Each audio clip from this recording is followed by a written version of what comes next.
बहुत समय पहले एक भयंकर राक्षस था, हिरण्यकशिपु। वो बहुत शक्तिशाली था और चाहता था कि पूरी दुनिया उसी की पूजा करे। वो भगवान से घृणा करता था, लेकिन उसका बेटा था प्रहलाद। प्रहलाद बचपन से ही भगवान विष्णु का सच्चा भक्त था। वो हर समय नारायण नारायण जपता रहता था। ये देखकर हिरण्यकशिपु क्रोधित हो गया। उसने अपने ही बेटे को कई बार मारने की कोशिश की।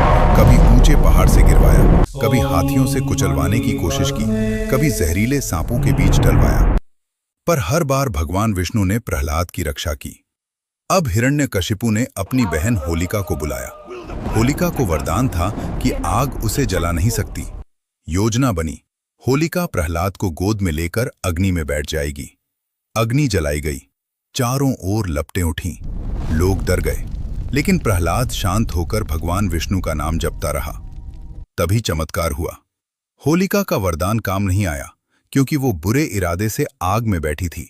वो जलकर राख हो गई और भक्त प्रहलाद सुरक्षित बाहर निकल आया। ये देखकर हिरण्यकशिपु और भी क्रोधित हुआ। तभी भगवान विष्णु ने नरसिंह अवतार लिया, आधा मनुष्य आधा सिंह। उन्होंने संध्या समय चौखट पर अपने नाखूनों से हिरण्यकशिपु का अंत कर दिया। इस प्रकार सत्य और भक्ति की जीत हुई। बोलो जय श्रीमन नारायण। अब आप लोग वीडियो को लाइक और सब्सक्राइब कर दो। बहुत समय पहले एक भयंकर राक्षस था, हिरण्यकशिपु। वो बहुत शक्तिशाली था और चाहता था कि पूरी दुनिया उसी की पूजा करे। वो भगवान से घृणा करता था, लेकिन उसका बेटा था प्रहलाद। प्रहलाद बचपन से ही भगवान विष्णु का सच्चा भक्त था। वो हर समय नारायण नारायण जपता रहता था।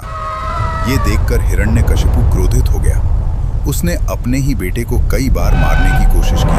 कभी ऊंचे पहाड़ से गिरवाया, कभी हाथियों से कुचलवाने की कोशिश की, कभी जहरीले सांपों के बीच डलवाया, पर हर बार भगवान विष्णु ने प्रहलाद की रक्षा की। अब हिरण्यकशिपु ने अपनी बहन होलिका को बुलाया। होलिका को वरदान था कि आग उसे जला नहीं सकती। योजना बनी। होलिका प्रहलाद को गोद में लेकर अग्नि में बैठ जाएगी। अग्नि जलाई गई। चारों ओर लपटें उठीं। लोग डर गए, लेकिन प्रहलाद शांत होकर भगवान विष्णु का नाम जपता रहा। तभी चमत्कार हुआ। होलिका का वरदान काम नहीं आया, क्योंकि वो बुरे इरादे से आग में बैठी थी। वो जलकर राख हो गई और भक्त प्रहलाद सुरक्षित बाहर निकल आया। ये देखकर हिरण्यकशिपु और भी क्रोधित हुआ।